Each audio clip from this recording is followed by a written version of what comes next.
नमस्कार, D5 channel Hindi देख रहे सभी दर्शकों का मैं धर्मेंद्र संधू स्वागत करता हूं। आप देख रहे हैं हमारा खास कार्यक्रम पंजाब इलेक्शन 2022। इस कार्यक्रम में हम विधानसभा चुनाव के ऊपर बातचीत करते हैं, विभिन्न मुद्दों को लेकर आते हैं कि कौन सा उम्मीदवार कहां से आगे बढ़ता हुआ दिखाई दे रहा है, किसको कितना समर्थन मिल रहा है। इसी के चलते आज 3 विधानसभा क्षेत्रों के ऊपर बात करेंगे, जिनमें से अहम है मोगा और लुधियाना नॉर्थ और लुधियाना वेस्ट। इस चर्चा में हमारे साथ शामिल हुए हैं सीनियर पत्रकार प्रदीप शाही जी। शाही जी का सबसे पहले स्वागत करते हैं। शाही जी, स्वागत है आपका। नमस्कार।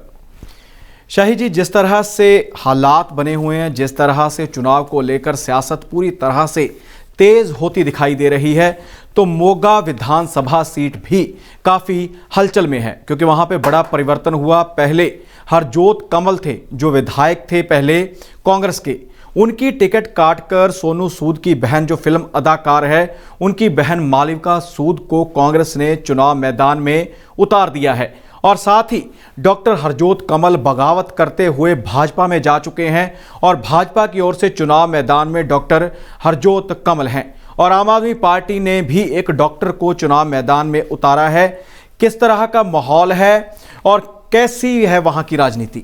जी संधू साहब, मोगा की सीट बहुत ज़्यादा हॉट हो चुकी है, यानी कि हॉट सीट ऐसी कि जिसके ऊपर सभी की नज़रें टिकी हुई हैं।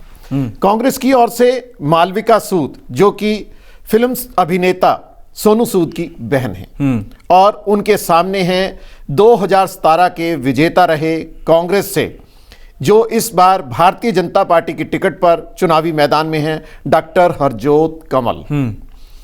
जबकि आम आदमी पार्टी की ओर से डॉक्टर अमनदीप कौर अरोड़ा और अकाली दल की ओर से बरजिंदर सिंह बराड़ चुनावी मैदान में हैं। जी, जिस तरह से पहले जिक्र कर दिया है कि काफ़ी हॉट सीट बनने वाली है मोगा के ऊपर सबकी नज़रें टिकी हुई हैं। तो 2017 में क्या रिजल्ट थे, क्योंकि हरजोत कमल हैं जो वो वहाँ से जीते थे, कितने फीसदी मतों से वो जीते थे, कौन हारा था, कौन तीसरे नंबर पर रहा था, आपसे जानना चाहेंगे। जी संतोष साहब, ऐसा है कि मोगा में 2017 के चुनाव बहुत ही रोमांचक रहे थे। जी, कांग्रेस से डॉक्टर हरजोत कमल सिंह, जिन्होंने 36.19% मत हासिल किए थे, परंतु आम आदमी पार्टी के रमेश ग्रोवर ने उन्हें कड़ी टक्कर दी और 34.97% मत हासिल किए, यानी कि बहुत कम ही मार्जिन पर उन्हें जीत हासिल हुई थी। और अकाली दल, जो कि तीसरे स्थान पर रहा था, वहां के बरजिंदर मक्खन बराड़, जिनको 25.29% मत हासिल हुए थे। मोगा की एक बात आपको बता दें कि वहां पर 2017 में 12 उम्मीदवार चुनावी मैदान में थे और इनमें से 9 लोगों की जमानत जब्त हो गई थी। जी, तो इसी के साथ बात करते हैं लुधियाना की। लुधियाना काफ़ी हिस्सों में बटी हुई विधानसभा की सीट्स हैं वहाँ पर। इसी के चलते लुधियाना वेस्ट पर कौन दावेदार है, कौन चुनाव मैदान में है, आपसे जानना चाहेंगे। जी, लुधियाना की भी सीट बहुत हॉट हो चुकी है, क्योंकि वहां पर कैबिनेट मंत्री भारत भूषण आशु इस बार फिर चुनावी मैदान में हैं, वह भी कांग्रेस की टिकट पर। और उनके सामने हैं भारतीय जनता पार्टी के एडवोकेट विक्रम सिंह सिद्धू, जबकि आम आदमी पार्टी ने गुरप्रीत सिंह गोगी और अकाली दल ने महेशिंदर सिंह ग्रेवाल पर अपना दांव खेला है। आपको यह बता दें कि यहां पर चतुष्कोणीय मुकाबला है। पिछले चुनावों में त्रिकोणीय मुकाबला था, क्योंकि भारतीय जनता पार्टी और अकाली दल का गठबंधन था, परंतु इस बार ये दोनों दल के प्रत्याशी अपने अपने नामांकन दाखिल करके चुनावी मैदान में हैं। जी, और 2017 में वहां कैसी स्थितियां थी, कौन जीता, कौन हारा, कौन से नंबर पर रहा, किसको कितने फीसदी मत पड़े? जी संधू साहब, लुधियाना वेस्ट की सीट पर 2017 की बात करें तो वहां पर से प्रत्याशी कांग्रेस के जो भारत भूषण आशु थे, उन्होंने एक तरफा जीत दर्ज की थी। उन्होंने 54.38% मत हासिल किए थे, जबकि आम आदमी पार्टी के अजैब सिंह ग्रेवाल ने 24.79% और भारतीय जनता पार्टी के कमल चैटली ने मात्र 18.83% मत हासिल किए थे।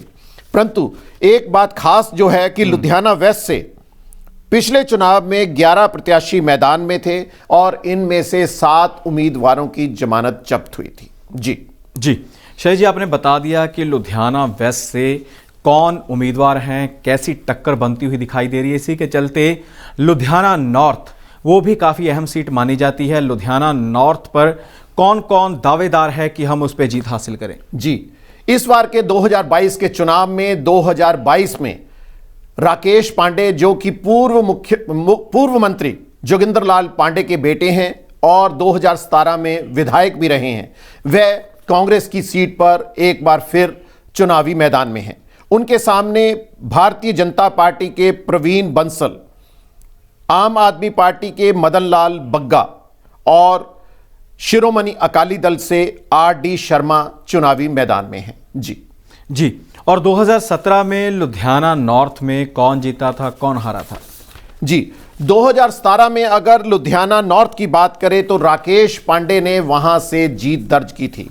उन्हें 30.40% मत हासिल हुए थे, जबकि भारतीय जनता पार्टी के प्रवीण बंसल ने 32.24% मत हासिल किए थे और लोक इंसाफ पार्टी के रणधीर सिंह सीविया ने 18.24% मत हासिल किए थे। यहां पर कुल 11 प्रत्याशी की जमानत जब्त हुई थी, जबकि चुनावी मैदान में 14 प्रत्याशी थे। जी शाही जी, बिल्कुल जिस तरह से विधानसभा के चुनाव का बिगुल बज चुका है, तारीखों का ऐलान हो चुका है, इसी के चलते पूरी टक्कर है। इस बार सबकी नज़रें टिकी हुई हैं। आपने देखा होगा कि जो पहले चुनाव होते थे उसमें केवल और केवल 2 ही राजनीतिक दल होते थे, कांग्रेस और शिरोमणि अकाली दल। इस बार भाजपा भी 117 सीटों के ऊपर चुनाव मैदान में है। जो किसान है, संयुक्त समाज मोर्चा व संयुक्त संघर्ष पार्टी, वह भी अपने उम्मीदवारों के साथ चुनाव मैदान में है। काफ़ी इस बार के जो चुनाव नतीजे होंगे, जो वोटिंग होगी, बड़ी रोमांचक होगी, क्योंकि बड़े बड़े दावेदार हैं, दिग्गज हैं, उनके सामने नए उम्मीदवार भी हैं। सो आपने इस कार्यक्रम में अपने विचार प्रस्तुत किए, अलग अलग जो भी सीट्स हैं उनके बारे में बताया। आपका बहुत बहुत धन्यवाद है। जी, नमस्कार। सो इसी प्रकार पंजाब इलेक्शन 2022 में फिर से नई चर्चा लेकर हाजिर होंगे। फिलहाल इजाजत दीजिए, धन्यवाद।